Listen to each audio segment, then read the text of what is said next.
ಏನ್ರಿ ನಿಮ್ ಸ್ಟೇಷನ್ ಅಲ್ಲಿ ಒಂದೊಂದ್ ಗಡಿಯಾರ ಒಂದೊಂದ್ ಟೈಮ್ ತೋರಿಸುತ್ತೆ ಸರ್ ಕೀ ಕೊಡೋದು ಮರ್ತು ಬಿಟ್ಟಿವ್ರಿ. ಇಲ್ಲಿವರೆಗೆ 100 ಸಿನಿಮಾಗಳನ್ನ ಮಾಡಿದ್ವಿ. ಹೌದು. ನೀವು ಯಶ್, ಸುದೀಪ್, ದರ್ಶನ್ ಯಾವ ಸಿನಿಮಾ ಹೀರೋ ಜೊತೆ ಮಾಡಿಲ್ಲ ಸರ್? ನೀವು ಕೆಲಸ ಮಾಡಿಲ್ಲ ಸರ್ ಎಲ್ಲರ ಜೊತೆ ಮಾಡಿದ್ದೀನಿ. ಇವನ್ ಗಣೇಶ್ ಅವ್ರ ಜೊತೆನೂ ಮಾಡಿದ್ದೀನಿ. ಓಕೆ. ಸೊ ಎಲ್ಲಾ ಕನ್ನಡದ ಸಿನಿಮಾ ಹೀರೋಗಳು ಏನೋ ಅಪ್ಕಮಿಂಗ್ ಗೊತ್ತಿಲ್ಲ, ಬಟ್ ಮೀಡಿಯಂ ರೇಂಜ್ ಅಲ್ಲಿ ಮುಂಚಿನ ಇರೋಂಥವ್ರು ಎಲ್ಲರ ಜೊತೆನೂ ಮಾಡಿದ್ದೀನಿ.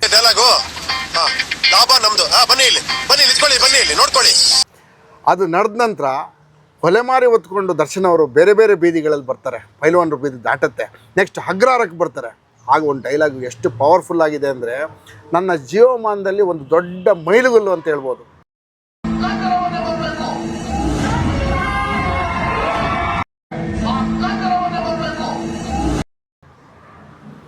ಅಗ್ರಹಾರದ ಹೆಂಗಸರೆಲ್ಲ ಮೂಟೆಗಟ್ಟಲೆ ಮೆಣಸಿನಕಾಯಿನ ಕುಟ್ಟಿ ಪುಡಿ ಮಾಡಿ ಇಟ್ಕೊಂಡಿರ್ತಾರೆ. ಒಂದು ಕ್ಷಣ ಕಣ್ಣು ಮುಚ್ಚಿದ್ರೆ ಸಾಕು, 100 ಕತ್ತಿಗಳು ಅವನ ಅದನ್ನು ಸೀಳ್ಬಿಡ್ತವೆ. ಇನ್ನು ಅವನ್ನ ಕಾಟೇರವನ್ನೇ ಕಾಪಾಡಬೇಕು ಅನ್ನೋ ಡೈಲಾಗು ನನಗೆ ಇಡೀ ಸಿನಿಮಾಕ್ಕೆ ಹೋದಾಗ ನಾನು ನೋಡ್ಬಿಟ್ಟು ಒಂದ್ಸತಿ ದಂಗಾಗ್ಬಿಟ್ಟೆ ಸರ್. ನನ್ನ 35 ವರ್ಷಗಳ ಎಕ್ಸ್ಪೀರಿಯನ್ಸಿಂದ ನಾನೊಂದು ವಿಷಯ ಹೇಳ್ತೀನಿ. ನಮ್ಮ ಜೀವನದಲ್ಲಿ ಕೆಲವು ಸಂದರ್ಭಗಳು ನಮ್ಮ ಕೈ ಮೀರಿ ಹೋಗುತ್ತೆ. ಕಲೆ ಯಾವತ್ತೂ ಅಷ್ಟೇ, ಕಲೆಯಾಗೇ ಇರಬೇಕು. ಅದನ್ನು ನಾವು ಫುಲ್ಲು ನನ್ನ ಬದುಕಿಗೆ ಆವರಿಸ್ಕೊಂಡ್ಬಿಟ್ರೆ ಒಂದೊಂದ್ಸತಿ ಊಟನೂ ಸಿಗಲ್ಲ. ಮೇಲ್ಗಡೆ ನಾವು ಜನಕ್ಕೆ ಕಾಣಬೇಕಂತ ಓಡಾಡ್ತಿರ್ತೀವಿ ವಿನಃ ಆಂತರಿಕವಾಗಿ ಆರ್ಥಿಕವಾಗಿ ಯಾರು ಸಬಲರಾಗಿರಲ್ಲ. ಯಾಕೆಂದ್ರೆ ಅವರಿಗೂ ಒಂದು ಖುಷಿ, ಒಬ್ಬ ಕನ್ನಡದ ನಟ ನಮ್ಮ ವೆಹಿಕಲ್ಗೆ ಒಂದು ಕೆಲಸ ಮಾಡಿಕೊಡ್ತಾನೆ ಅಂತ. ಸೊ ಖುಷಿಯಾಗಿ ನನ್ನ ಹತ್ರ ಬರ್ತಾ ಇದ್ದಾರೆ ಸರ್.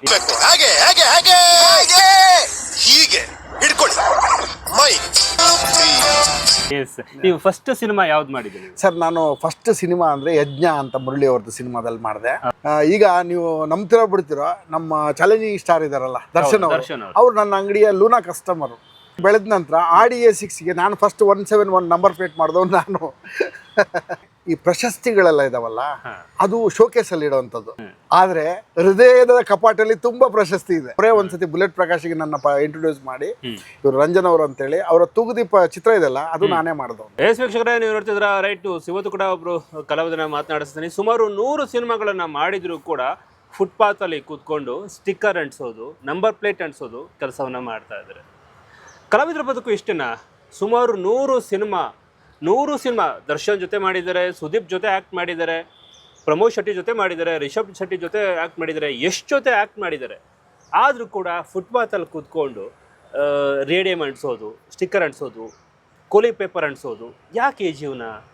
ಕಲಾವಿದರ ಬದುಕು ಇಷ್ಟೇನಾ? ಹಾಗಾದರೆ 100 ಸಿನಿಮಾ ಏನು ಕಡಿಮೆ ಅಲ್ಲ, ಬಟ್ ಅದು ತುಂಬ ದೊಡ್ಡ ಮಟ್ಟದೆ. ಅದೇ ಸಿಕ್ಕಾಪಟ್ಟೆ ದುಡ್ಡು ಮಾಡಿರಬೇಕಲ್ವ, ದೊಡ್ಡ ಬಂಗ್ಲೆ ಇರಬೇಕು, ದೊಡ್ಡ ದೊಡ್ಡ ಕಾರ್ಗಳು ತೊಗೊಳ್ತಾರೆ. ಬಟ್ ಆದರೂ ಕೂಡ ಒಂದು ಸಣ್ಣ ಅಂಗಡಿ, ಇಷ್ಟಿರುವಂಥ ಸಣ್ಣ ಅಂಗಡಿನಲ್ಲಿ ಕೂತ್ಕೊಂಡು ಕಸ್ಟಮರ್ನ ಕಾಯ್ಕೊಂಡು, ಸರ್ ಬನ್ನಿ ಸರ್, ನಮಸ್ಕಾರ ಸರ್ ಅಂತ ಹೇಳಿ ಸ್ಟಿಕ್ಕರ್ ಕಟಿಂಗ್ ಮಾಡುವಂಥ ಕೆಲಸವನ್ನು ಮಾಡ್ತಿದ್ದಾರೆ ಕಲಾವಿದರು. ರಂಜನ್ ಶೆಟ್ಟಿ ಅಂತ ಮಾತಾಡಿಸ್ತೀನಿ ಇವಾಗ ನಮ್ಮೊಟ್ಟಿಗಿದ್ದಾರೆ.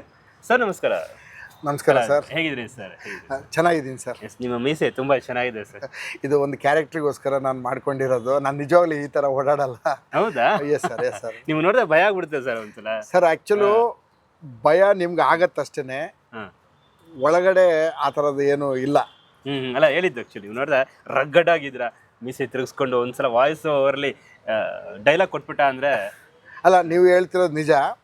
ಈಗ ನನ್ನ ಮೀಸೆ ಇದೆ ಅಲ್ವಾ, ಇದು ಈ ಥರ ಪವರ್ಫುಲ್ಲಾಗಿ ಕಾಣೋದ್ರಿಂದನೇ ನನಗೆ ಕ್ಯಾರೆಕ್ಟರ್ಗಳು ಸಿಗ್ತಾ ಇರೋದು. ಈಗ ಯಾವ ಕ್ಯಾರೆಕ್ಟರ್ ಮಾಡ್ತಾ ಇದ್ದೀರಾ ಸರ್? ಇದೇ ಥರ ಇದೇ ಇದರಲ್ಲಿ ನಾನು ಕಾಂತಾರ 1 ನಾನು ಮಹಾಮಂತ್ರಿಯಾಗಿ ಆಕ್ಟ್ ಮಾಡ್ತಾ ಇದ್ದೀನಿ. ಹೌದು ಇವಾಗ ಹೌದು. ಒಂದು ಪ್ಯಾನ್ ಇಂಡಿಯಾ ಸಿನಿಮಾದಲ್ಲಿ ದೊಡ್ಡ ಮಟ್ಟದಲ್ಲಿ ನನ್ನ ಲೈಫಲ್ಲಿ ಒಂದು ದೊಡ್ಡ ಟರ್ನಿಂಗ್ ಪಾಯಿಂಟ್ ಅಕ್ಟೋಬರ್ 2ಕ್ಕೆ ನಾನು ಎಕ್ಸ್ಪೆಕ್ಟ್ ಮಾಡ್ತಾ ಇದ್ದೀನಿ ಸರ್. ಏನು 250 ಕೋಟಿ ಬಜೆಟ್ ಸಿನಿಮಾದಲ್ಲೇ ನೀವು ಆಕ್ಟ್ ಮಾಡ್ತಿದ್ರ, ಪ್ಯಾನ್ ಇಂಡಿಯಾ ಸಿನಿಮಾದಲ್ಲಿ. ಆದ್ರೆ ಫುಟ್ಪಾತ್ಗೆ ಯಾಕೆ ಸರ್ ಬಂದ್ಬಿಟ್ರಿ? ಸರ್ ಏನು ಗೊತ್ತಾ, ಬದುಕು ಮತ್ತೆ ಪ್ರವೃತ್ತಿ ಮತ್ತೆ ಬದುಕಿದೆಲ್ಲ, ಅದು ಎರಡು ಡಿಫ್ರೆಂಟ್ ಇರುತ್ತೆ. ವೃತ್ತಿ ಮತ್ತೆ ಪ್ರವೃತ್ತಿ ಎರಡು ಡಿಫ್ರೆಂಟ್ ಆಗಿರುತ್ತೆ. ಈಗ ನಾನು ಕೆಲಸ ಮಾಡ್ತಿರೋದು ನಾನು ಮುಂಚಿನ ಮಾಡ್ಕೊಂಡ್ ಬಂದಿರೋಂಥದ್ದು. ನನ್ನ ಹವ್ಯಾಸ ಅಂದ್ರೆ ಈ ನಾಟಕಗಳಲ್ಲಿ ಆಕ್ಟ್ ಮಾಡೋದು, ಜೊತೆಗೆ ಸಿನಿಮಾದಲ್ಲಿ ಆಕ್ಟ್ ಮಾಡೋದು ನನ್ನ ಹವ್ಯಾಸ ಆಗಿದೆ. ನಾನು ನಾಟಕಗಳಲ್ಲಿ ಮುಂಚಿನ ನಾಟಕ ಮಾಡ್ಕೊಂಡೇ ಬಂದಿರೋನು, ಜೊತೆಗೆ ನಾನು ಕೆಲಸ ಮಾಡ್ಕೊಂಡೇ ಮಾಡ್ತಾ ಇದ್ದವನು. ಯಾಕೆಂದ್ರೆ ಕಲೆ ಯಾವತ್ತೂ ಅಷ್ಟೇನೆ, ಕಲೆಯಾಗೇ ಇರಬೇಕು. ಅದನ್ನ ನಾವು ಫುಲ್ಲು ನನ್ನ ಬದುಕಿಗೆ ಆವರಿಸ್ಕೊಂಡ್ಬಿಟ್ರೆ ಒಂದೊಂದ್ಸತಿ ಊಟನೂ ಸಿಗಲ್ಲ. ಕರೆಕ್ಟ್. ಅದಕ್ಕೋಸ್ಕರ ನನ್ನ ಅದ್ರ ಲೈಫ್ ಹಂಗಾಗ್ಬಿಟ್ಟಿದೆ ಅನ್ಸುತ್ತೆ 100%. ಯಾಕೆಂದ್ರೆ ನಮ್ಗೀಗ ಸಿನಿಮಾ ಮಾಡಿದವ್ರು ಕೂಡ ಆರ್ಥಿಕವಾಗಿ ಅಷ್ಟು ಸಬಲರಾಗಿಲ್ಲ. ಅದ್ರ ಬಗ್ಗೆ ಹೇಳ್ತೀನಿ ನೋಡಿ ಸರ್. ಈಗ ನೀವು ಒಂದು ಕಲಾವಿದ ದೊಡ್ಡ ಮಟ್ಟಲ್ಲಿ ಕಾಣಿಸ್ತಾನೆ, ಒಳ್ಳೆ ಡ್ರೆಸ್ಡ್, ಒಳ್ಳೆ ಪರ್ಫ್ಯೂಮ್ ಎಲ್ಲ ಹಾಕೊಂಡು ಓಡಾಡ್ತಾನೆ ಅಂದ ಕೂಡ್ಲೆ ಅವನ ಇಡೀ ಮೈ ಸುಗಂಧವಾಗಿದೆ ಅಂತ ನೀವು ಅನ್ಕೊಳ್ಳೋದು. ಅವನ ಹಿಂದ್ಗಡೆ ಇದೆಲ್ಲ ಆ ಸುಗಂಧ ಇರಲ್ಲ. ಯಾಕೆ ಗೊತ್ತಾ? ಮೇಲ್ಗಡೆ ನಾವು ಜನಕ್ಕೆ ಕಾಣಬೇಕಂತ ಓಡಾಡ್ತಿರ್ತೀವಿ ವಿನಃ ಆಂತರಿಕವಾಗಿ ಆರ್ಥಿಕವಾಗಿ ಯಾರು ಸಬಲರಾಗಿರಲ್ಲ. ಯಾಕೆಂದ್ರೆ ನಮ್ಮ ಸೊಸೈಟಿಯ ಕೆಲವು ಏನಂತಾರೆ ನಿಯಮಗಳು ಆ ಥರ ಇದೆ. ನಾವು ಒಂದೊಂದ್ಸತಿ ಹೊರಗಡೆ ಆಕ್ಟ್ ಮಾಡ್ಬೇಕಾಗತ್ತೆ. ಕರೆಕ್ಟ್. ಸಿನಿಮಾದಲ್ಲಿ ಆಕ್ಟ್ ಮಾಡ್ಬೇಕಾಗತ್ತೆ, ಮನೆಗೆ ಬಂದಾಗ ಅದೇ ಹಳೆ ಬಟ್ಟೆ ಆಗಿರುತ್ತೆ, ಅದೇ ಮನೆ. ಓಕೆನಾ? ನೀವು ಸಿನಿಮಾದಲ್ಲಿ ದೊಡ್ಡ ರಾಜ ಆಗಿರ್ತೀರಿ ಅಥವಾ ಸಿನಿಮಾದಲ್ಲಿ ದೊಡ್ಡ ಮುಖ್ಯಮಂತ್ರಿ ಆಗಿರ್ತೀರಿ. ಹೌದೌದು, ನಿಜ. ಅದೇ ಮನೆಗೆ ಬಂದಾಗ ಅಂದ್ರೆ ವೇಷ ಕಳಿಸಿದವನು ಅಂದ್ರೆ ನನ್ನ ವೇಷವನ್ನು ನಾನು ಅಲ್ಲೇ ಬಿಟ್ಬಿಟ್ಟು ಬರಬೇಕು. ಅದನ್ನೇ ತಗೊಂಡು ನಾನು ರಸ್ತೆಯಲ್ಲೆಲ್ಲ ನಾನು ರಾಜ ಅಂತ ಓಡಾಡಿದ್ರೆ ನ್ಯೂಸೆನ್ಸ್ ಆಫ್ ದ ಪಬ್ಲಿಕ್ ಆಗತ್ತೆ. ನ್ಯೂಸೆನ್ಸ್ ಆಫ್ ದ ಪಬ್ಲಿಕ್ ಆಗತ್ತೆ. ಸೊ ಹಾಗಾಗಿ ಹೇಳಿದೆ ಅಂದ್ರೆ ಈಗ 100 ಸಿನಿಮಾ ಇಂಟ್ರೊಡಕ್ಷನ್ ಹೇಳಿದೆ, ಸುಮಾರು 100 ಸಿನಿಮಾಗಳನ್ನು ಮಾಡಿರೋರು ನೀವು ಇನ್ನೂ ಕೂಡ ಒಂದು ಫುಟ್ಪಾತ್ ಅಲ್ಲಿ ಕುತ್ಕೊಂಡು ಕೆಲಸ ಮಾಡ್ತಿರಲ್ಲ ಅಂದ್ರೆ ಜನ ಏನ್ ಅನ್ಕೋತಾರೆ ಅಂದ್ರೆ ಇಷ್ಟೊಂದು ಸಿನಿಮಾ ಮಾಡಿದ್ರೆ ಯಾಕೆ ದುಡ್ಡು ಮಾಡ್ಲಿಲ್ವಾ ಅಂತ.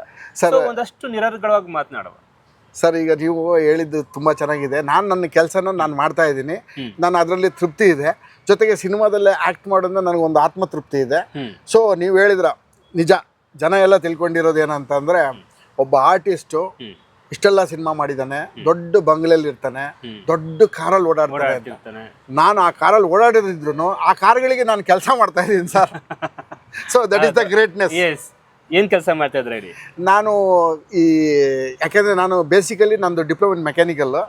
ನಾನು ಆ್ಯಕ್ಚುಲಿ ಮೈಸೂರಿಗೆ, ನನ್ನ ಹುಟ್ಟೂರು ಕಾರ್ಕಳ, ಮಂಗಳೂರು ಹತ್ರ ಕಾರ್ಕಳ. ಸೊ ನಾನು ಇಲ್ಲಿ ಭದ್ರಾವತಿಲಿ ಡಿಪ್ಲೊಮಾ ಮಾಡಿ ಅಪ್ರೆಂಟಿಸ್ ಮಾಡಿ ಇಲ್ಲಿ ನಾನು ಫ್ಯಾಕ್ಟ್ರಿಗೆ ಅಂತ ಬಂದೆ. ಫ್ಯಾಕ್ಟ್ರಿ ಲಾಕ್ಔಟ್ ಆದಾಗ ನಾನು ಸ್ಪೋರ್ಟ್ಸ್ ಮಾಡ್ತಿದ್ದೆ. ಆಗ ನನ್ನ ಸ್ನೇಹಿತರೊಬ್ಬರು ಸ್ಟಿಕ್ಕರ್ ಕಟ್ಟಿಂಗ್ ಬಗ್ಗೆ, ಆವಾಗಿನ ಹ್ಯಾಂಡ್ ಕಟ್ಟಿಂಗ್ ಇತ್ತು, ಅದನ್ನು ನನಗೆ ನೀವು ಮಾಡು, ನಿನಗೆ ಒಳ್ಳೆ ಡ್ರಾಯಿಂಗ್ ಬರುತ್ತೆ ಅಂತ ಹೇಳ್ಬಿಟ್ಟು ನಾನು ಅದನ್ನು ಮಾಡಿದೆ. ಸೊ ಅದನ್ನೇ ವೃತ್ತಿಯಾಗಿ ತಗೊಂಡೆ, ಒಳ್ಳೆ ಬಿಸ್ನೆಸ್ ಮಾಡಿದೆ. ನನ್ನ ಹತ್ರ ಒಂದು 16-20 ಜನ ಹುಡುಗರು ಕೆಲಸ ಹಾಕಿದ್ರು, 3 ಶಾಪ್ ಇತ್ತು. ಆಮೇಲೆ ಕಾರಣಾಂತರಗಳ ಈ HSRP ಪ್ಲೇಟ್ ಎಲ್ಲ ಬಂದಾಗ ನಮ್ಮ ಬದುಕು ಸ್ವಲ್ಪ ಚೇಂಜಸ್ ಆಯಿತು. ಸೊ ನಾನೀಗ ಎಲ್ಲ ಹುಡುಗರು ತೆಗೆದು ನಾನೇ ನನ್ನ ಕೆಲಸನ ಡೈರೆಕ್ಟ್ ಆಗಿ ಕಸ್ಟಮರ್ಗೆ ಕೊಡ್ತಾ ಇದ್ದೀನಿ. ನನ್ನ ಹುಡ್ಕೊಂಡು ತುಂಬಾ ಆಫೀಸ್ ಬಾಯ್ ಏನ್ ಮಾಡ್ಬೇಕು ಅದನ್ನ ನೀವು ಮಾಡ್ತಾ ಇದ್ದೀರಾ, ಓನರ್ ಆಗಿ ಕೂಡ ಏನ್ ಮಾಡ್ಬೇಕು ಅದನ್ನು ಕೂಡ ನೀವೇ ಮಾಡಿ. ಹೌದು. ಈಗ ಏನಾಗುತ್ತೆ ಗೊತ್ತಾ, ನಾನು ನನ್ನ ಬಾಲಕ್ಕೆ ಕೇಳ್ಬಿಟ್ಟು ಮಾಡ್ಸೋ ಬದಲು ನಾನೇ ಡೈರೆಕ್ಟ್ ಆಗಿ ಮಾಡಿದಾಗ ಕಸ್ಟಮರ್ಗೆ ಒಂದು ಖುಷಿ ಇರುತ್ತೆ. ಒಬ್ಬ ಕಲಾವಿದ ನಮ್ಮ ವೆಹಿಕಲ್ಗೆ ಮಾಡ್ತೇನೆ ಅಂತ ತುಂಬಾ ಜನ ಹುಡ್ಕೊಂಡ್ ಬರ್ತಾರೆ. ಯಾಕೆಂದ್ರೆ ಅವರಿಗೂ ಒಂದು ಖುಷಿ, ಒಬ್ಬ ಕನ್ನಡದ ನಟ ನಮ್ಮ ವೆಹಿಕಲ್ಗೆ ಒಂದು ಕೆಲಸ ಮಾಡಿಕೊಡ್ತಾನೆ ಅಂತ. ಸೊ ಖುಷಿಯಾಗಿ ನನ್ನ ಹತ್ರ ಬರ್ತಾ ಇದ್ದಾರೆ ಸರ್. ನೀವು ಫಸ್ಟ್ ಸಿನಿಮಾ ಯಾವ್ದು ಮಾಡಿದ್ದೀರಿ ಸರ್? ನಾನು ಫಸ್ಟ್ ಸಿನಿಮಾ ಅಂದ್ರೆ ಯಜ್ಞ ಅಂತ ಮುರಳಿ ಅವ್ರದ್ದು ಸಿನಿಮಾದಲ್ಲಿ ಮಾಡಿದೆ. ಅದ್ರಲ್ಲಿ ಒಂದು CBI ಕ್ಯಾರೆಕ್ಟರ್ ಮಾಡಿದೆ. ನಾನು ಅದಕ್ಕಿಂತ ಮುಂಚೆ ಕುರಿಗಳು ಪ್ರೋಗ್ರಾಮ್ ಅಲ್ಲಿ ಮಾಡ್ತಾ ಇದ್ದೆ. ಹೌದು. ಸೊ ಅದು ನನಗೆ ಬೇಸಿಕ್. ಹೌದು. ಇವರು ಸುಧಾಕರ್ ಭಂಡಾರಿ ಅವರ ಸಾಜಾ ಒಂದು ಇದ್ರಲ್ಲಿ ಮಾಡಿದೆ. ಹೌದು, ಈ ಮೈಸೂರವರೇ. ಹಾಗಾಗಿ ನಾನೇ ಹೋಗಿ ಒಂದು ಅಪ್ರೋಚ್ ಮಾಡಿ ಕೇಳಿದಾಗ ಒಂದು ಒಳ್ಳೆ ಅವಕಾಶ ಕೊಟ್ಟರು. ಆ ಅವಕಾಶಗಳು ಇಲ್ಲಿ ತನಕ ನನಗೆ ಎಳ್ಕೊಂಡ್ ಬಂದಿದೆ ಅಂದ್ರೆ ಅದಕ್ಕೆ ಮೂಲ ಕಾರಣ ಅವರೇನೆ. ಆ ಕುರಿಗಳ ಕಾರ್ಯಕ್ರಮ ಈ ಮಟ್ಟಕ್ಕೆ ದರ್ಶನ್ ನಿಜ. ಈಗ ನೀವು ನಂಬ್ತಿರೋ ಬಿಡ್ತಿರೋ, ನಮ್ಮ ಚಾಲೆಂಜಿಂಗ್ ಸ್ಟಾರ್ ಇದಾರಲ್ಲ ದರ್ಶನ್ ಅವ್ರು ನನ್ನ ಅಂಗಡಿಯ ಲೂನಾ ಕಸ್ಟಮರ್. ಹಾಗಂದ್ರೆ ಲೂನಾ ಇತ್ತು ಅವ್ರ ಹತ್ರ. ಅವಾಗ ನನ್ನ ಹತ್ರ ಲೂನಾಕ್ಕೆ ಒಂದು 2 ಲೈನ್ ಹಾಕ್ಸಕ್ಕೆ ಆಗ ಸ್ಟೂಡೆಂಟ್ ಅವರು 3 ಅವರ್ ನನ್ನ ಶಾಪಲ್ಲಿ ಇದ್ರು. ಹೌದಾ? ಆಮೇಲೆ ಅವರು ದೊಡ್ಡದಾಗಿ ಬೆಳೆದ ನಂತರ RD A6ಗೆ ನಾನು ಫಸ್ಟ್ 171 ನಂಬರ್ ಪ್ಲೇಟ್ ಮಾಡಿದವ್ ನಾನು. ಗ್ರೇಟ್ ಅನ್ಸುತ್ತೆ ನನಗೆ.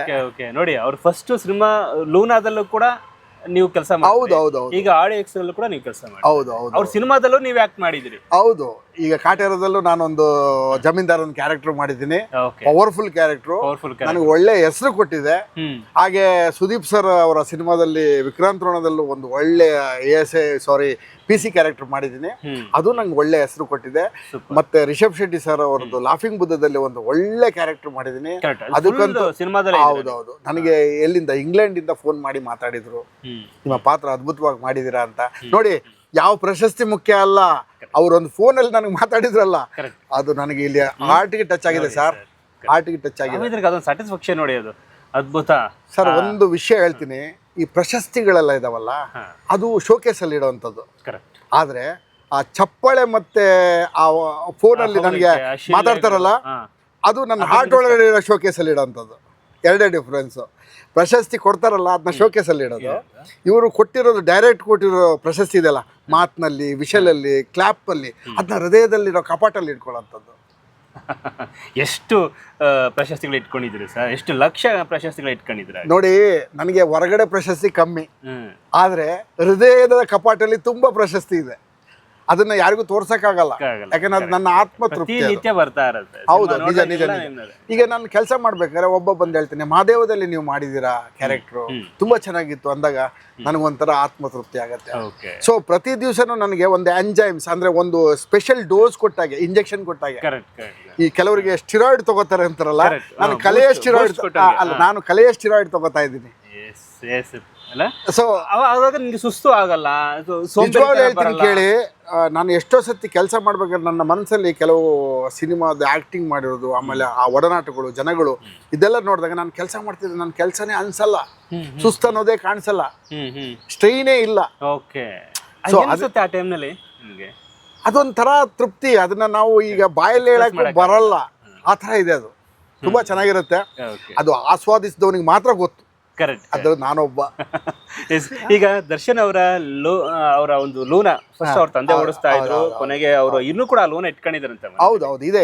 ಕರಿಯ ಸಿನಿಮಾದಲ್ಲೂ ಅದೇ ಲೂನಾನ ಯೂಸ್ ಮಾಡಿದ್ದಾರೆ. ಅದಕ್ಕೆ ನೀವು ಲೈನ್ ಹಾಕ್ತವ್ರು ನೀವು? ಹೌದು, ಲೂನಾಕ್ಕೆ ಲೈನ್ ಹಾಕ್ದ. ಅವಾಗ ಇನ್ನು ಮೆಷಿನ್ಸ್ ಎಲ್ಲ ಬಂದಿರಲಿಲ್ಲ, ಹ್ಯಾಂಡ್ ಕಟಿಂಗ್ ಇತ್ತು. Hand cutting. ಸೊ ಅದಕ್ಕೆ ಅವರು ನನ್ನ ಅಂಗಡಿ ಬಂದು 3 hours ನಿಂತಿದ್ರು. ನಮ್ಗೆ ಅವಾಗ ಅವ್ರ ದರ್ಶನ್ ಅಂತ ಗೊತ್ತಿರಲಿಲ್ಲ. ಇಲ್ಲ. ಆಮೇಲೆ ಗೊತ್ತಾಯ್ತು. ಅವರೇ ಒಂದ್ಸತಿ ಬುಲೆಟ್ ಪ್ರಕಾಶ್ಗೆ ನನ್ನ ಇಂಟ್ರೊಡ್ಯೂಸ್ ಮಾಡಿ, ಇವ್ರು ರಂಜನ್ ಅವರು ಅಂತೇಳಿ, ಅವರ ತೂಗುದೀಪ ಚಿತ್ರ ಇದೆಲ್ಲ ಅದು ನಾನೇ ಮಾಡಿದವನು. ಹೌದಾ? ಅಲ್ಲಲ್ಲ, ಹಿಂದ್ಗಡೆ ಒಂದು ಕಾರಿಗೆಲ್ಲ ನಾನೇ ಅದನ್ನ ಡ್ರಾಯಿಂಗ್ನ ನಾನು ಫಸ್ಟ್ ಫಿಕ್ಸ್ ಮಾಡಿದ್ದು. ಆಡಿ A6 ಅಂತೇಳಿ ಒಂದು ಗಾಡಿ ಬಂತು. ಆ ಗಾಡಿಗೆ ನಾನೇ 171 ನಂಬರ್ ಪ್ಲೇಟ್ನ ನಾನು ಸಿದ್ದಪ್ಪ ಸ್ಕ್ವೇರಲ್ಲಿ ಅಂಗಡಿಯಲ್ಲೇ ಅವರೇ ಬಂದು ನಿಂತುಕೊಂಡು ಅದಕ್ಕೆ ಹಾಕ್ಸ್ಕೊಂಡು ಹೋಗಿದ್ದು 2006 ಅಲ್ಲಿ. ನಂತರ ಅವ್ರ ಸಿನಿಮಾದಲ್ಲಿ ಆಕ್ಟ್ ಮಾಡಿದ್ರಿ? ಹೌದು, ಅವ್ರ ಸಿನಿಮಾದಲ್ಲಿ ಮಾಡಬೇಕು ಅಂತೇಳಿ ಒಂದು ಆಸೆ ಇತ್ತು. ದೇವರು ಇಲ್ಲ, ಕಾಟೇರದಲ್ಲಿ ಅದಕ್ಕಿಂತ ಮುಂಚೆ ನಾನು ಚಕ್ರವರ್ತಿಯಲ್ಲಿ ಮಾಡಿದ್ದೆ. ಹೀಗೇನೆ ನಾವು ಅದು ಇದು ಸಿನಿಮಾ ಮಾಡಿದಾಗ ಕೆಲವ್ರ ಕಣ್ಣಿಗೆ ಬೀಳ್ತೀವಿ. ಕೆಲವು ಚಿತ್ರಗಳು ಕೆಲವರಿಗೆ ಬೇಕಾಗಿರುತ್ತೆ. ಡೈರೆಕ್ಟರ್ಗಳಿಗೆ ಏನು ಗೊತ್ತಾ, ಆ್ಯಕ್ಟರ್ಸ್ ಎಲ್ಲೇ ಇದ್ದರೂ ಡೈರೆಕ್ಟರ್ಗಳು ಹುಡುಕ್ತಾರೆ, ಅಸೋಸಿಯೇಟ್ ಹುಡುಕ್ತಾರೆ. ಸೊ ನನಗೆ ಒಂದು ಅಪರ್ಚುನಿಟಿ ಆ ರೀತಿ ಬಂತು. ಹಾಗೆ ಮಾಡ್ತಾ ಮಾಡ್ತಾ ಮಾಡ್ತಾ ಎಲ್ಲರ ಕಣ್ಣಿಗೂ ಬೀಳಕ್ಕೆ ಶುರು ಆದೆ. ಸೊ ಒಬ್ಬ ನಾನು ಅಂದರೆ ಥಿಯೇಟರ್ ಆರ್ಟಿಸ್ಟ್, ನಾಟಕಗಳನ್ನ ಮಾಡ್ತಾ ಇದ್ದೆ. ಸೊ ನಾಟಕಕಾರರು ಏನಾಗತ್ತೆ ಅಂದರೆ ಸಿನಿಮಾದಲ್ಲಿ ಸ್ವಲ್ಪ ಪರವಾಗಿಲ್ಲ, ಇಂಪ್ರೂವ್ಡ್ ಅವರು. ಯಾಕೆ ಅಂದರೆ ಅವ್ರಿಗೆ ಎಲ್ಲ ಥರದ ಒಂದು ಭಾಷೆಗಳು, ಅಂದರೆ ಈ ರಂಗಭೂಮಿಯಲ್ಲಿ ಕೆಲವು ಭಾಷೆಗಳನ್ನ ಕಲಿಸ್ಕೊಟ್ಟಿರ್ತಾರೆ. ಎಲ್ಲಿ ನಿಂತ್ಕೋಬೇಕು, ಹೇಗೆ ನಡಿಬೇಕು, ಹೇಗೆ ಹಾವಭಾವಗಳನ್ನ ಚೇಂಜ್ ಮಾಡ್ಕೋಬೇಕು, ಇದನ್ನೆಲ್ಲ ರಂಗಭೂಮಿಯಲ್ಲಿ ಹೇಳ್ಕೊಡ್ತಾರೆ. ಸೊ ಆ ರಂಗಭೂಮಿಯ ಎಕ್ಸ್ಪೀರಿಯನ್ಸ್ ಎಲ್ಲಿ ಯೂಸ್ ಆಗುತ್ತೆ ಅಂದರೆ ಸಿನಿಮಾದಲ್ಲಿ ಯೂಸ್ ಆಗುತ್ತೆ. ಆದರೆ ಸಿನಿಮಾನೇ ಬೇರೆ, ರಂಗಭೂಮಿನೇ ಬೇರೆ. ರಂಗಭೂಮಿಯಲ್ಲಿ ಎಕ್ಸಾಜಿರೇಟೆಡ್, ಕೊನೆಯ ಸೀಟ್ ಅವನಿಗೆ ತಲುಪಬೇಕು, ನನ್ನ ಒಂದು ನಗು, ನನ್ನ ಕಣ್ಣಿನ ಹುಬ್ಬು ಎತ್ತರ ಮಾಡಿದ್ದು ಸಮೇತ ಅವನಿಗೆ ಲಾಸ್ಟಲ್ಲಿರೋ ಆಡಿಯನ್ಸಿಗೆ ಕಾಣಿಸ್ಬೇಕು. ಆದರೆ ಸಿನಿಮಾದಲ್ಲಿ ಆಗಲ್ಲ. ಈ ಏನಂತಾರೆ, ಸ್ಕ್ರೀನ್ ಅವನಿಗೆ ಹತ್ರದಲ್ಲೇ ಬರಂಗ್ ಮಾಡ್ಬಿಟ್ಟಿರ್ತಾರೆ. ಸೊ ಹಾಗಾಗಿ ಅಲ್ಲಿ 100 ಪಟ್ಟು ಮಾಡಿದ್ರೆ ಇಲ್ಲಿ ನಾವು ಬರೀ 10 ಪಟ್ಟು ಮಾತ್ರ ಮಾಡಬೇಕು ಸಿನಿಮಾದಲ್ಲಿ ಅಷ್ಟೇ. ರಂಗಭೂಮಿಯಲ್ಲಿ ನಾವು ಮಾಡಿರೋ ಎಲ್ಲ ಎಕ್ಸಾಜಿರೇಟೆಡ್ ಆಕ್ಟಿಂಗ್ ಸಿನಿಮಾದಲ್ಲಿ ಸಲ್ಲದು. ಹಾಗಾಗಿ ಅಂಡರ್ ಪ್ಲೇ ಮಾಡಬೇಕು. ಎಸ್. ಈಗ ಕಾಟೇರದಲ್ಲಿ ನೀವು ಮಾಡಿದ್ರಿ, ಅಲ್ಲಿ ನಿಮ್ powerful dialogue, powerful cinema, powerful hero, powerful production. ಅದು ಪವರ್ಫುಲ್ ಪ್ರೊಡಕ್ಷನ್ ಡೈಲಾಗ್ ಹೇಳಿ ಕಾಟೇರದು. ಅದು ಇವತ್ತು ನೆನಪಿದೆ ಸರ್. ಒಂದು ಡೈಲಾಗ್, ಅದರಲ್ಲಿ ಒಂದು ಡೈಲಾಗ್ ಇದೆ. ನಾನು ಶ್ರೀನಿವಾಸ ಮೂರ್ತಿಯವರಿಗೆ ಒಂದು ಮೀಟಿಂಗ್ ನಡೀತದೆ. ಆಗ ಜಮೀನು ವಿಷಯಕ್ಕೆ ಮಾತಾಡ್ಬೇಕಾದ್ರೆ ನಾನು ಹೇಳ್ತೀನಿ, ಚನ್ನನಿಗೆ ಹೊಲ ಕೊಟ್ಬಿಟ್ಟು ಇನ್ನು 8 ತಿಂಗಳಾಗಿಲ್ಲ, ಆಗಲೇ ಯಾವುದೋ ಕಿತ್ತೋಗಿದೋ ಕಾನೂನು ಬಂತಂತ ನನ್ನ ಜಮೀನು ಅವನಿಗೆ ಬಿಟ್ಕೊಡ್ಬಿಡ್ಲಾ, ಸಂದಾಗ ಹೇಳಿದ್ರ ಅಂತ ಶ್ರೀನಿವಾಸ ಮೂರ್ತಿಗೆ ಹೇಳ್ತೀನಿ. ಅದು ನಡೆದ ನಂತರ ಹೊಲೆಮಾರಿ ಹೊತ್ಕೊಂಡು ದರ್ಶನ್ ಅವರು ಬೇರೆ ಬೇರೆ ಬೀದಿಗಳಲ್ಲಿ ಬರ್ತಾರೆ. ಪೈಲ್ವಾನರು ಬೀದಿ ದಾಟತ್ತೆ. ನೆಕ್ಸ್ಟ್ ಅಗ್ರಹಾರಕ್ಕೆ ಬರ್ತಾರೆ. ಆಗ ಒಂದು ಡೈಲಾಗ್ ಎಷ್ಟು ಪವರ್ಫುಲ್ ಆಗಿದೆ ಅಂದರೆ, ನನ್ನ ಜೀವಮಾನದಲ್ಲಿ ಒಂದು ದೊಡ್ಡ ಮೈಲುಗಲ್ಲು ಅಂತ ಹೇಳ್ಬೋದು. ಅಗ್ರಹಾರದ ಹೆಂಗಸರೆಲ್ಲ ಮೂಟೆಗಟ್ಟಲೆ ಮೆಣಸಿನಕಾಯಿನ ಕುಟ್ಟಿ ಪುಡಿ ಮಾಡಿ ಇಟ್ಕೊಂಡಿರ್ತಾರೆ. ಒಂದು ಕ್ಷಣ ಕಣ್ಣು ಮುಚ್ಚಿದ ಸಾಕು, 100 ಕತ್ತಿಗಳು ಅವನ ಅದನ್ನು ಸೀಳ್ಬಿಡ್ತವೆ. ಇನ್ನು ಅವನ್ನ ಕಾಟೇರವನ್ನೇ ಕಾಪಾಡಬೇಕು ಅನ್ನೋ ಡೈಲಾಗು ನನಗೆ ಇಡೀ ಸಿನಿಮಾಕ್ಕೆ ಹೋದಾಗ ನಾನು ನೋಡ್ಬಿಟ್ಟು ಒಂದ್ಸತಿ ದಂಗಾಗ್ಬಿಟ್ಟೆ ಸರ್. ಅವಾಗ ಜೊತೆ ದರ್ಶನ್ ಇದ್ರ? ಇಲ್ಲ ಮುಂಚೆ ಆಗಿದ್ದು. ಆ ಸೀನಲ್ಲಿ ದರ್ಶನ್, ನನ್ನ ಈ ಕಾಟೇರದಲ್ಲಿ ದರ್ಶನ್ ಅವರು ಮೀಟ್ ಆಗೋಂಥ ಚಾನ್ಸೇ ಇರಲಿಲ್ಲ. ಒಡೆಯದಲ್ಲಿ ನಾನು ಅವ್ರ ಜೊತೆನೇ ಮಾಡಿದ್ದೀನಿ. ಟ್ರೈನಲ್ಲಿ ನನ್ನ ಮಗನ ಪರಿಚಯ ಮಾಡಿಸ್ಕೊಡೋ ಸೀನ್ಗಳು ಅವೆಲ್ಲ ತುಂಬಾ ಚೆನ್ನಾಗಿ ಬಂದಿದೆ. Okay sir. ಈಗ ದರ್ಶನ್ ಅವ್ರ ಜೊತೆ ನೀವೆಲ್ಲ ಆಕ್ಟ್ ಮಾಡ್ತಾ ಇದ್ರಿ. ಈಗ ನೀವು ಸ್ಟಿಕ್ಕರ್ ಕಟಿಂಗ್ ಕೂತ್ಕೋತೀರಾ? ನಾನು ಹೇಳ್ದೆ ಫುಟ್ಪಾತ್ ಅಲ್ಲಿ ಕೂತ್ಕೊಂಡ್ಬಿಟ್ಟಿದ್ರಪ್ಪ ಕಲಾವಿದರು, ಅದನ್ನ ನಾನು ಹಂಗಿಸ್ತಾ ಇಲ್ಲ. ಆಕ್ಚುಲಿ ನೀವು ಇರೋದು ಆಕ್ಚುಲಿ ಅಲ್ಲ, ಇನ್ನೊಂದು ಏನ್ ಗೊತ್ತಾ, ನನ್ನ ವರ್ಕೇ ರೋಡಲ್ಲಿ. ಸೊ ಎಂತ ದೊಡ್ಡ ಕಾರ್ ಬಂದ್ರು ರೋಡಲ್ಲಿ ನಿಲ್ಸ್ಕೊಂಡೇ ಮಾಡ್ಬೇಕು. ಸಣ್ಣ ಫಿಲಿಮ್ ಎಲ್ಲ ಹಾಕ್ತಿರೋ ನಾವು ರೋಡಲ್ಲೇ ಮುಂಚಿಂದ ಹಾಕಿರೋದು. ಅಂಗಡಿ ಒಳಗಡೆ ಕಾರ್ ತಗೊಂಡು ಹೋಗಕ್ಕಾಗಲ್ಲ. ಅವಾಗಿಂದ ಏನ್ ಮಾಡ್ಕೊಂಡ್ ಬಂದಿದೆ ಅದನ್ನೇ ಮಾಡ್ತಾ ಇದೀವಿ. ಬಟ್ ಒಂದೇನು ಗೊತ್ತಾ, ಕಲಾವಿದನಿಗೆ ಕಲೆ ಒಂದು ಪಾರ್ಟ್ ಆದ್ರೆ ಇನ್ನೊಂದು ಪಾರ್ಟ್ ಅವನ ಸ್ವಂತ ಉದ್ಯೋಗ. ಯಾಕೆ ಇರಬೇಕು. ಯಾಕೆ ಅಂದ್ರೆ ಇವತ್ತು ನೋಡೋ ಕಲಾವಿದರೆಲ್ಲ ಚೆನ್ನಾಗಿದ್ದಾರೆ, ಅವ್ನು ಯಾರ್ದೋ ಕಾರಲ್ಲಿ ಓಡಾಡ್ಬೋದು, ಏನೋ ಮಾಡ್ಬೋದು. ಆದರೆ ಅವನು ಏನು ಬದುಕಿಗೆ ಏನು ಮಾಡ್ತೀಯ ಅನ್ನೋದು ಮುಖ್ಯ. ಯಾಕೆಂದರೆ ಮದುವೆ ಗಂಡು ಏನು ಮಾಡ್ಕೊಂಡಿದ್ದಾನೆ ಅಂತ ಕೇಳ್ತಾರೆ.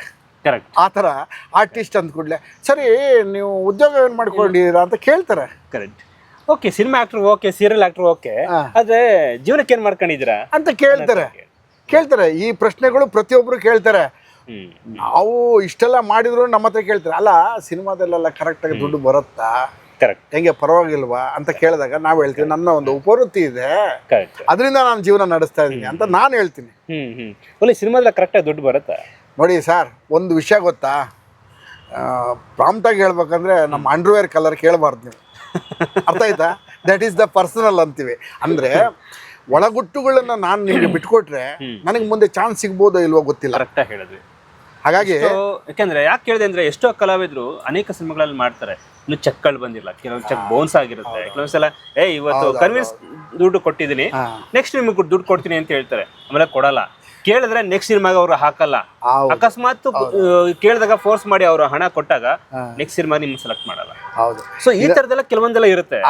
ಹಾಗಾಗಿ ಅನೇಕ ಕಲಾವಿದರು ಮಾತಾಡಿದ್ದಾರೆ. ಬಟ್ ಏನಂದ್ರೆ ನಾನು ಹೋರಾಟಗಾರನಲ್ಲ, ನಾನೊಬ್ಬ ಪ್ಯೂರ್ ಕಲಾವಿದ. ಅಲ್ಲೋ ಕಲಾವಿದ, ಇಲ್ಲೋ ಕಲಾವಿದ, ನಿಜ ಕಲಾವಿದ. ಯಾಕೆ ಅಂದ್ರೆ ನಾನೀಗ ವ್ಯವಸ್ಥೆ ವಿರುದ್ಧವಾಗಿ ನಾನು ಹೋರಾಡಕ್ಕಾಗಲ್ಲ. ನಾನು ವ್ಯವಸ್ಥೆಯಲ್ಲಿ ನನ್ನ ಅವಸ್ಥೆನ ಸೇರಿಸ್ಕೊಂಡು ನಾನು ನಡ್ಕೊಂಡು ಹೋಗ್ಬೇಕು. ಎಸ್, ನೀವು ಯಶ್, ಸುದೀಪ್, ದರ್ಶನ್ ಯಾವ ಸಿನಿಮಾ ಹೀರೋ ಜೊತೆ ಮಾಡಿಲ್ಲ ಸರ್? ನೀವು ಕೆಲಸ ಮಾಡಿಲ್ಲ ಸರ್? ಎಲ್ಲರ ಜೊತೆ ಮಾಡಿದ್ದೀನಿ. ಇವನ್ ಗಣೇಶ್ ಅವ್ರ ಜೊತೆನೂ ಮಾಡಿದ್ದೀನಿ. ಸೊ ಎಲ್ಲ ಕನ್ನಡದ ಸಿನಿಮಾ ಹೀರೋಗಳು ಏನೋ ಅಪ್ಕಮಿಂಗ್ ಗೊತ್ತಿಲ್ಲ, ಬಟ್ ಮೀಡಿಯಂ ರೇಂಜ್ ಅಲ್ಲಿ ಮುಂಚಿನ ಇರೋಂಥವ್ರು ಎಲ್ಲರ ಜೊತೆನೂ ಮಾಡಿದ್ದೀನಿ ಸರ್. ಮೊದಲನೇ ಸಿನಿಮಾ ಯಜ್ಞ ಮುರಳಿ ಸರ್ ಜೊತೆ. ಇಲ್ಲಿವರೆಗೆ 100 ಸಿನಿಮಾಗಳನ್ನ ಮಾಡಿದ್ದೀನಿ. ಹೌದು. ಓಕೆ, 100 ಸಿನಿಮಾದಲ್ಲೂ ತೃಪ್ತಿ ಕೊಟ್ಟಂತ ಸಿನಿಮಾ ಯಾವುದು ಸರ್? ಖುಷಿ ಕೊಟ್ಟಂತ ಹೇಳ್ಬೇಕಂದ್ರೆ ಕಲಾವಿದಂಗೆ ಯಾವುದು ತೃಪ್ತಿ ಕೊಡುತ್ತೆ ಅಂದ್ರೆ ಅಲ್ಲಿ ಅವನ ಕತೆ ಮುಗೀತು ಅಂತ.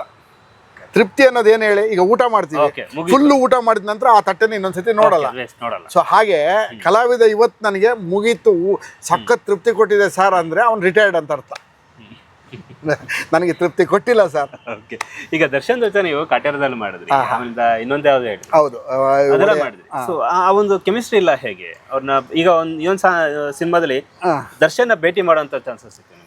ಅಲ್ಲ, ಸಿಗ್ತಾ ಇದ್ರು. ನಾವು ನಮ್ಮ ಪಾಡಿಗೆ ನಮ್ಮ ಕೆಲಸ ಅಷ್ಟು ಮಾಡ್ಕೊಂಡ್ ಬರ್ತಾ ಇದ್ವಿ ಅಷ್ಟೇ. ನಾವು ಎಷ್ಟೇ ಒಡನಾಟ ಇದ್ರು ವರ್ಕ್ ಪ್ಲೇಸ್ ಅನ್ನೋದೊಂದು ಬೇರೆ ಇದೆ. ಕರೆಕ್ಟ್. ಕೆಲಸದ ಜಾಗದಲ್ಲಿ ನಾವು ಕೆಲಸಗಾರರಾಗೆ ಇರ್ಬೇಕು ವಿನಃ ನಾವು ಬೇರೆ ಆ ಕಡೆ ಈ ಕಡೆ ನೋಡೋದು, ನಮ್ ಕೆಲಸ ಬಿಟ್ಟು ಎಕ್ಸ್ಟ್ರಾ ಕಲ್ಕ್ಯುಲರ್ ಆಕ್ಟಿವಿಟೀಸ್ ಮಾಡಂಗಿಲ್ಲ. ನಮ್ ಕೆಲಸ ಮುಗಿಸ್ಕೊಂಡ್ ಬರ್ಬೇಕು. ಅದೇ artist. Discipline should be maintained ಅಂತ. ಎಸ್ ವೀಕ್ಷಕರೇ, ರಂಜನ್ ಶೆಟ್ಟಿ ಇವರು ಮೈಸೂರಿನ ಸಿದ್ದಪ್ಪ ಸ್ಕ್ವೇರ್ ನೀವು ನೋಡಿರ್ಬೋದು, ಮೈಸೂರಿನಲ್ಲಿ ಅಲ್ಲಿ ಸ್ಟಿಕ್ಕರ್ ಕಟ್ಟಿಂಗನ್ನು ಮಾಡ್ತಾರೆ, ರೇಡಿಯಂ ಕಟ್ಟಿಂಗ್ಸು, ನಂಬರ್ ಪ್ಲೇಟ್ ಹಾಕುವಂಥದ್ದು ಕೆಲಸಗಳನ್ನು ಮಾಡ್ತಾರೆ. ಸುಮಾರು 100 ಸಿನಿಮಾಗಳಲ್ಲಿ ಅಭಿನಯ ಮಾಡಿದರೂ ಕೂಡ ನಾನು ಆರ್ಟಿಸ್ಟು, ಸ್ಟಿಕ್ಕರ್ ಕಟ್ಟಿಂಗ್ ಮಾಡಿದ್ರು ಕೂಡ ಆರ್ಟಿಸ್ಟು, ಸಿನಿಮಾದಲ್ಲಿ ಕೆಲಸ ಮಾಡಿದ್ರು ಆರ್ಟಿಸ್ಟು, ಧಾರಾವಾಹಿನಲ್ಲಿ ಕೆಲಸ ಮಾಡಿದ್ರು ಕೂಡ ಆರ್ಟಿಸ್ಟು ಅಂತ. ಸೊ ಇನ್ನೂ ಡೌನ್ ಟು ಅರ್ತ್ ಆಗಿ ಕೆಲಸ ಮಾಡ್ತಾ ಇದ್ದಾರೆ. ಸೊ ಆ ನಿಟ್ಟಿನಲ್ಲಿ ಇವ್ರನ್ನ ಏನಾದ್ರು ಭೇಟಿ ಮಾಡಬೇಕು ಅಂತ ಅನ್ನೋದ್ರೆ, ಇವರ ಶಾಪ್ಗೆ ಹೋಗಬೇಕು ಅನ್ನೋದಾದ್ರೆ ಸಿದ್ದಪ್ಪ ಸ್ಕ್ವೇರ್ನಲ್ಲಿರುವಂಥ ರೇಡಿಯಂ ಅಂಗಡಿ ಒಂದಿದೆ. ನೀವು ಅಲ್ಲಿಗೋರು ಸಾಕು, ಒಂದು ಚಿಕ್ಕದಾದ ಬಾಕ್ಸ್ ಟೈಪ್ ಇರುವಂಥ ಒಂದು ಅಂಗಡಿ ಶಾಪ್ನಲ್ಲಿ ರೇಡಿಯಮ್ಸ್ ರಂಜನ್ ರೇಡಿಯಮ್ಸ್ ಅಂತ ಅಲ್ಲಿ ಕೂತಿರ್ತಾರೆ, ಭೇಟಿ ಮಾಡ್ಬೋದು. 2ನೇ ಎಪಿಸೋಡ್ ಮುಂದುವರಿಯುತ್ತೆ.